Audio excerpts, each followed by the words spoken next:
Oh, I'm sorry. Did I break your concentration? Anything for my princess. I am serious, and don't call me Shirley.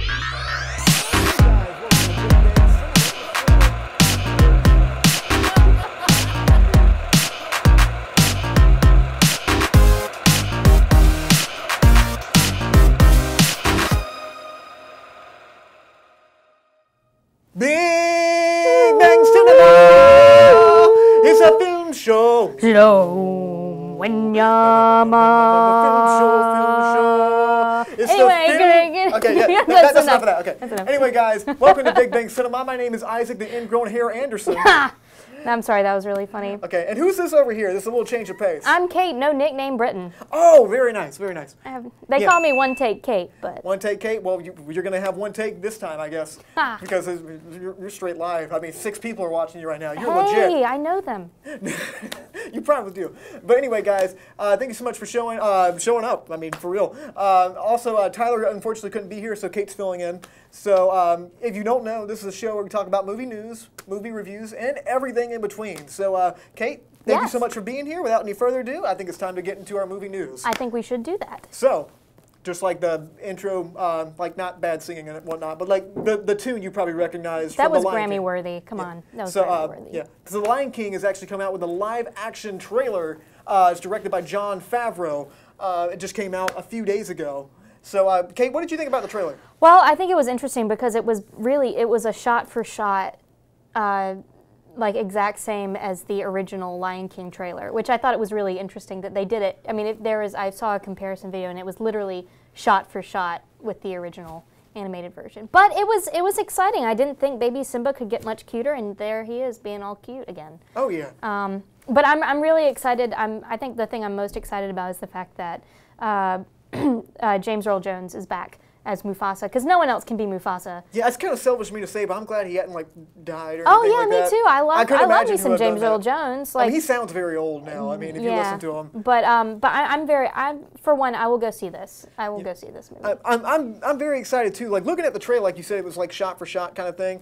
You know, granted, to me it's still animated. You know, it's not really live action. Yeah, people say it's a live action version, but it's just really good CGI. Yeah, which I don't know how I'm going to feel about seeing Mufasa die for a second time in high quality like that. Just don't bring it up. Just, yeah. You know, that was the one thing that you weren't supposed to mention, and you brought it up. So, yeah. Sorry, Mufasa. I'm sorry, Kate. Yeah. But anyway, in case you don't know, like I said, Jon Favreau, the guy that directed the first 2 Iron Man movies, he's also directed a lot of other great movies out there. He also directed, what was it, The Jungle Book recently. The Jungle Book, yeah, the live action. This is basically that, again. But yeah, Jon Favreau, what do you think about his movies, Kate? I enjoyed Iron Man. Most of what I'm familiar with him mostly as an actor. Because like it's really funny because I was flipping through TV the other day and Rudy was on, and he was in Rudy. Oh, he's in Rudy? He was in Rudy. No, he's not. Really? I promise you, he was in Rudy. That's crazy. I know. He played the guy who like tutored him. Oh, that's cool. And I enjoyed one of his more recent movies, Chef. Which I think he wrote, directed, and starred in. That's something I really admire about Jon Favreau. He can do like these big blockbuster movies with the big studios and whatnot, you know. But then he can also do these really like personal indie projects. And to me, I think, you know, people call him the working man's director because like he's basically the one you call and it's like, oh, just get it done. Help. He's like Brett Ratner with talent and, you know, class too. Yeah, Brett Ratner, I'm looking at you. But yeah, Jon Favreau, like if you want something done, you call him. But he has such an indie mentality to his movies where they still have heart and they still have, you know, quality to them. They're not just like, you know, corporate trash, you know. Yeah, it's like Iron Man could have been that. Yeah. It could have really easily gone that way, but thanks to his direction, it did have a solid core to it that I think really showed. He's like J.J. Abrams with a few extra pounds. A core, you know. Oh, no, I got it. Okay, I'm just making sure. No, I got it. I was just trying to move past it. Okay, that's fine. That's fine. No, I'm just kidding. Well, speaking about moving past it, Disney also is going to be coming out with an Avengers 4 trailer, but hasn't come out yet. So while I was prepping the show, there was a big rumor going around that Avengers 4 was going to come out with a trailer. But then this is because the Russo brothers, in case you don't know, they did like a little press conference last night with all these different people and talked about the movie and whatnot. And this is a year to the day when the last Avengers trailer came out. So it's time. Yes, It's time, guys. And Kevin Feige has also said it's going to come out before the end of the year. So, yeah, it still hasn't come out yet. And granted, the big telltale sign of this was that Disney didn't really say anything about it. They, usually they have like the teaser trailer, and it's like, you got to watch Good Morning America because you haven't watched that in 20 years. They're going to milk it for all it's worth. I mean, it's Disney, and they know how to publicize things. So the fact that they're not pushing it out there and pumping it out. This was a dirty rumor, so yeah, I did fall into it a little bit because I was excited we could talk on the show, but unfortunately it didn't come out. So instead of talking about the trailer, I thought it'd be fun to talk to Miss Kate Britton about what exactly we want to see out of Avengers 4. Oh gosh, okay, so people are going to throw things at the screen when I say this. I'm not huge into superhero movies. Oh, me neither, so it's okay. And it's not because I don't like superheroes, it's just there are other things that I would rather watch. But Captain America has always been my favorite of the Avengers. I don't know why, but when I saw the first Captain America movie, I just really liked it and latched onto it. I'm a big World War II buff, as you know. Oh yeah, of course. So just seeing that, it kind of. I mean, your last name is directly related to a big part of World War II. Hey, Britain. Britain. Yeah. Yeah. Go England. Woo. Yeah. Anyway, we don't say that here. Anyway,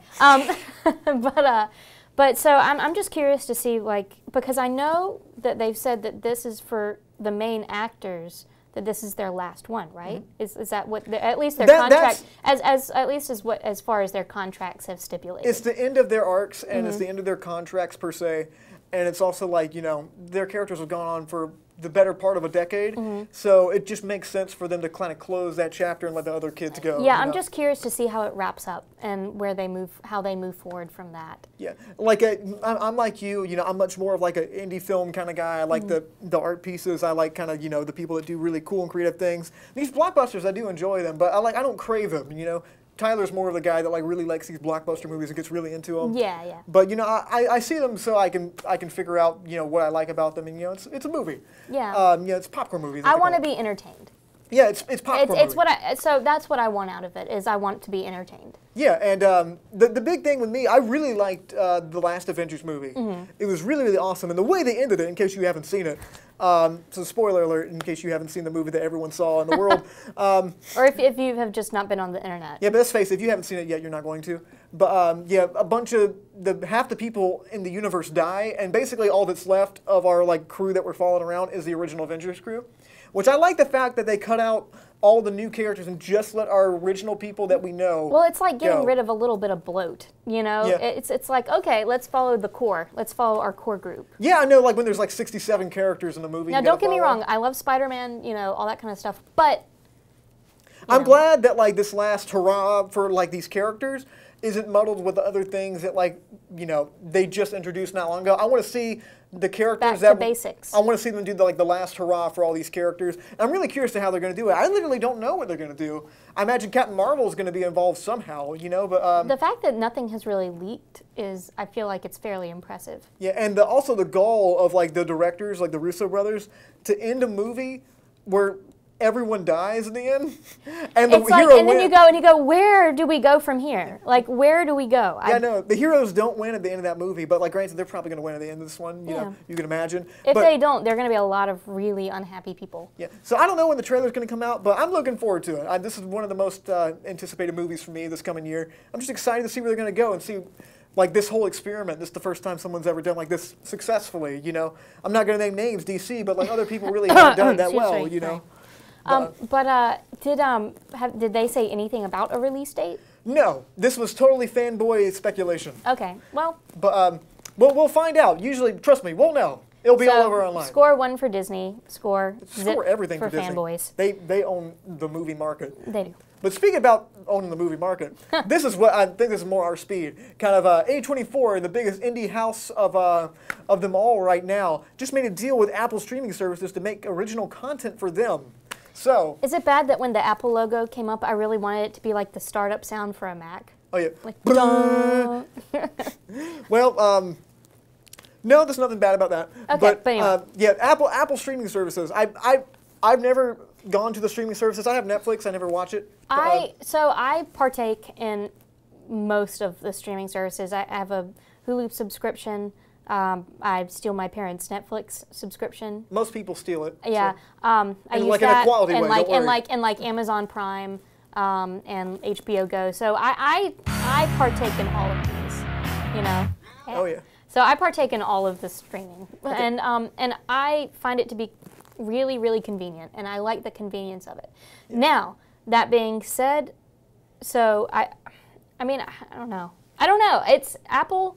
Do you really? I mean, are they going to do anything? Are they going to do anything? Someone just fell above the floor of us. It was the spy that lives in the vents. It's okay. Let's move past it. Anyway, but it's one of those things.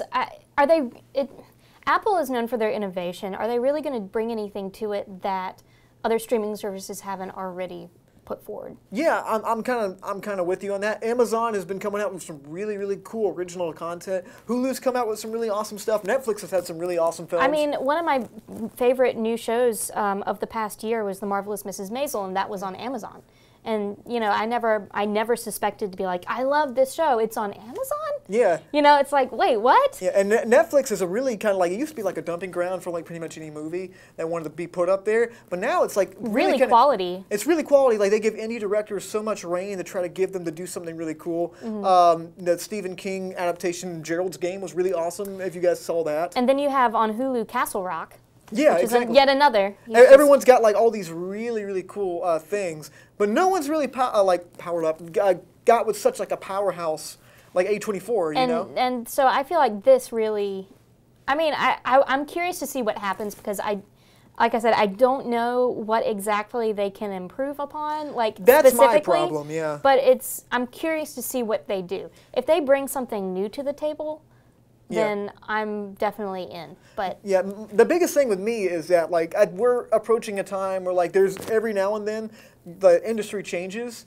You know, it used to be like you had to go to the theater, you had to go see the movie, you had to wait like 6 months for it to go to like a DVD or so you can watch it. VHS. Oh yeah, VHS. Remember those? Yeah. But now we're coming to a time where like, you know, all these, you know, it's not just like, you know, me and you with a camera and putting it up online, like on YouTube, like it was like 15 years ago. It's like, this is an actual production house that's putting out some of the most like quality films of the last decade, is like doing the streaming service thing now. And I think we're approaching a time where like there's going to be a choice to like, do we want to go to the movies to see this, or do we just want to stay stream at home and stream it? And for me, if given the choice, if it depends on the film, if it's something that I really, really want to see and I'm very excited about, there are some things that just can't beat going to the movie theater and sitting there and watching it with other people. Yeah, and I think that especially with movies that are independent and a lot of people don't know about. Quiet. I think it would really benefit like with the streaming thing, because the word of mouth gets like really, really like crazy when, you know, somebody finds something online like this. Especially like, and the biggest thing with, there's so many great quality things online like this, but a lot of people just can't find it because it's buried in the sea. I was about to say, discoverability is like half the battle. If you see something and you go like, oh, that looks really interesting, you will watch it. But if it's not easy for you to find, you know, just browsing around on Netflix, because everybody does that. I know you do it. Oh yeah. I know you you just I've done it, you go on there and you just like, I don't know what I want to watch. Oh, this looks interesting. Click, watch it. I love this. Yeah, and I think that's the big thing with this. You know, that these movies are not just going to be put in the theaters. No one's going to see them because like they just don't know about it. Now they're going to have the credibility and the publicity of Apple behind them, and so maybe more people would actually see these kinds of movies and they would get to the audience they really deserve. So that's what I'm excited about. I think it has potential. Like I said, as long if they can do something new and refreshing. I don't see them meddling in movies. No. I just see them. This is like a springboard. It's giving you a platform. Yeah. So I'm excited about that. But another thing about I know you're excited about this because you actually just heard about this not long before the show. I literally like 5 minutes before I was like, what? Yeah. So Artemis Fowl, the old books that you read probably as a kid, Disney bought up the rights, and guess what? It's a movie now. So, Artemis Fowl trailer just released. So, Kate, you actually read Artemis Fowl. No, I did not. Oh, you that's I right. did not. You said you got the book and never read it. So, when I was a kid, I went to book fair, and like you do, I was like, "Oh, this looks cool." Like the cover looked awesome to me, and I bought it, and I never read it. So I'm really curious. It's like every book I've ever gotten in my entire life. Yeah, it's like, oh, this looks cool. Oh, yeah, I'll read that someday later, and then it's like just gone. But I'm going to read this because, you know me, I love the book-to-movie adaptations. Oh, yeah. I love comparing the two. But Artemis Fowl it's one of those, it's a young adult novel that really kind of, like I said, kind of, I used to talk about all the time, kind of springs from like the Harry Potter genre, really made young adult what it is, and this is kind of one of the more well-known young adult novels their series that kind of just get swept under the rug sometimes. Yeah, and like, see, I had heard this name before. I'd never like read any of the books or really kind of looked into what this was, but yeah, this definitely came in the era of like, you know, superpower kids and like, you know, like teenagers that like are big and important and like gonna save the universe, you know, and you know that was a big genre, you know. So the only thing I think I remember is something about this kid has a lot of money. Oh, so he's Batman? He might be Batman. I don't know. This could just be a Batman prequel. It's like minor Batman? I don't know. Anybody can be Batman. I can be Batman. I don't know. This looks like he's dressed like the Men in Black. Like from what I understand, he's like, you know, this like rogue criminal. I have it written down over here.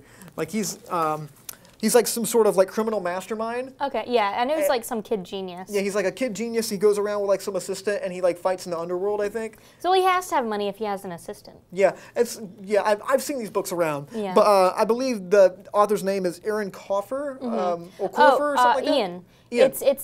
It's Welsh, I think. Welsh. Okay, that's probably why I promise you I'm It's not like racist. EOIN. Or nationalist, whatever Yeah. it is.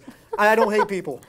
But yeah, these books were really, really big. Even though like I didn't really know about them. You know, I didn't know Disney even owned the rights to this. I didn't either. The only thing, Hyperion is like a sub, whatever. It's Disney's publisher, one of the publishing companies then, so it might be part of them. Yeah. So I mean, I'm really intrigued to see this. You know, the biggest thing with this is like, are they just going to turn this into like some other generic sort of like cookie cutter super kid thing? You know. I hope not. I hope it's not like Spy Kids. Well, Spy Kids, the first one was kind of original. But Yeah, I mean, but the rest I of know it- what you mean. Yeah, I didn't know. I hope they don't do like the by the numbers, you know, the kid's from a really bad background and now he's going to make the He's like, hero's journey, I have to you run know? away with a backpack on now. Yeah, and now he's been picked up and Yeah. that he's the chosen one. You know, I swear if they do a chosen one thing, it's going to be so stupid. But There are so many. if they kind of do something a little bit many. different than like just the typical hero's journey with this Yeah. kind of thing, I think this could be something interesting. Otherwise, 17% in Rotten Tomatoes. Hey, that's. Are you gonna write that down just to remind yourself? Oh, don't worry. when it I go comes back up? through the show. I'm most likely wrong, but Okay. 37%. Okay, whatever. I say 42%. 42%? Okay. Future so Kate, I say 42%. I'm going to go up and do 22%. You're going how, 42? Yeah. 22, 42, okay? Okay. So a year from now, if we're wrong, just Okay, send future us- Kate and send us Isaac, an email. get with it. But anyway, guys, thank you so much for watching so far. If you want to leave us any comments about anything we've talked about, you can leave a comment at facebook.com/Studio67NCC. Love to hear what you guys have to say. So we're going to take a really quick break. When we come back, we have a really fun segment that ties into some movies that have been coming out recently. Sorry. Anyway, guys, we're going to be back pretty soon. I'm going to get this out of my chest. You just Ah! chest burster. Okay, see you in a little bit. Alien. When it comes to culinary arts, Nash Community College is here to turn your burning passion for food into a career. Our chefs, with over 70 years of highly qualified industry experience, are here to point you in the right direction, teaching and handing down classical culinary techniques that will improve your skills and help you cut your way into the food industry. Gain invaluable experience, vital to cooking and preparing delicious food, served in a personal and creative environment. To learn more about the Culinary Arts program, visit nashcc.edu.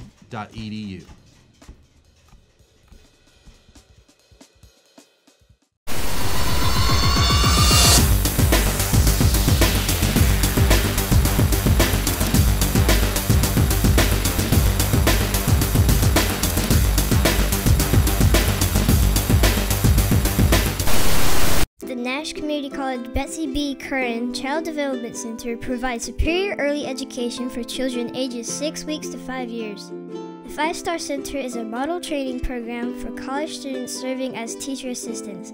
Classrooms are staffed with teachers who earn degrees in child development, early childhood education, or a related field, and assistants hold the North Carolina Early Childhood Credential. As the only Shape and See demonstration site within a 5-county region, healthy menus, interactive play, and extended outdoor learning are among the offerings that set NCC apart from other centers. Plus, parents can track their child and receive real-time updates through our mobile app called Hi Mama. For more information or to schedule a tour, call 252-451-8495 or visit www.nashcc.edu nash.gov/CDC. The Nash. Amen. Guys, how you doing? This is Isaac the Ingrown Hair Anderson. And I'm Kate. Okay.